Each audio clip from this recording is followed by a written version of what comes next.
Hey there, dear learners, and welcome to this brief video on clauses.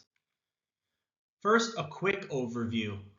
We're going to talk about in this video clauses, naturally, independent, one type of clause, and dependent, a second type of clause, dependent words, and we're going to look at some examples to make sure everything's clear. And then at the end, we'll have a recap. Clauses.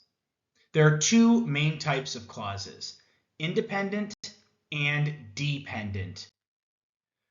The independent clause is a complete sentence. It stands alone.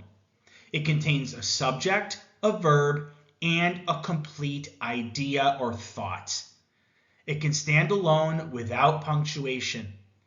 Use a comma to join two independent clauses with conjunctions. Dependent clause. It's an incomplete sentence. It doesn't need to be a complete thought. It cannot stand alone. It can be joined with independent clauses using conjunctions. Let's look at some examples. I went to the store. Here we have a subject, I, we have a verb, went, and with the prepositional phrase to the store, we have a complete thought or idea. This could function as a sentence, therefore it is an independent clause. Nurses care for other people. Nurses is our subject, care is the verb, for other people is a prepositional phrase that helps to form a complete thought. And this is a sentence that can stand alone, so it is also an independent clause. Which is why I wanted to talk to you.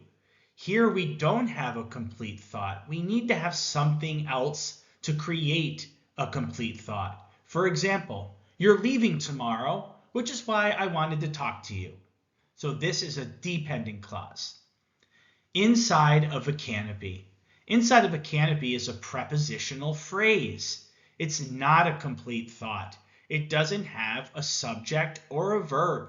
So we could say, for example, I like reading books inside of a canopy.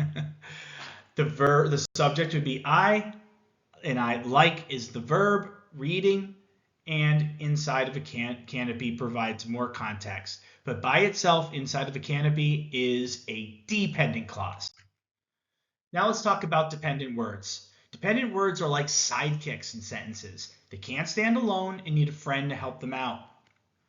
They are words that rely on another word to make sense. They can't be on their own as a complete thought. Dependent words continued. Dependent words add extra information to sentences, giving more detail or context. They work together with independent words to create clear and complete sentences. Understanding dependent words helps us construct sentences that are grammatically correct and convey our intended meaning effectively. Let's look at some examples. Dependent clauses. These are groups of words that have a subject and a verb, but can't stand alone as complete sentences. They need an independent clause, a complete sentence, to make sense. When I go to the park. This is a dependent clause because it doesn't express a complete thought by itself. When I go to the park, I always bring something to eat, for example. That would be an independent clause that we could add to this dependent clause. But on its own, this is not a complete thought. Dependent markers. These are words that often introduce dependent clauses. They signal that more information is coming, but they can't stand alone as complete thoughts. Examples: because, although, while. Looking at examples, dependent words in phrases. Some words in phrases also rely on others. For instance, in under the table, under is dependent because it needs the table to make sense. Let's recap. We talked about the fact that there are two main types of clauses. Independent clauses can stand alone. Dependent clauses cannot stand alone. Make sure you can identify dependent words.